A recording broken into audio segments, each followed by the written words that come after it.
पर इन्हां दी आदत है कि किसी दे वफादार बन के चल ही नहीं सकते।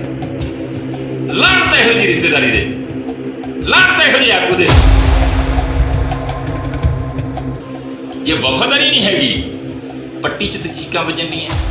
पट्टी हल्के च तुसीं वड़दे नहीं जे। पट्टी हल्के दे वर्कर मेरे कोल चीकदे ने कि साडे तुसीं जिला प्रधान जे, साडे भी कोई वाली वारस बनो। लंबे समय तो सियासी फुट का सामना कर रहे श्रोमणी अकाली दल बादल ਲਈ एक होर वड्डी चुनौती सामने आ गई है। यह चुनौती अकाली दल के दो दिग्गज परिवारों दरमियान एक बार चोणां तो पहला उभर गई है।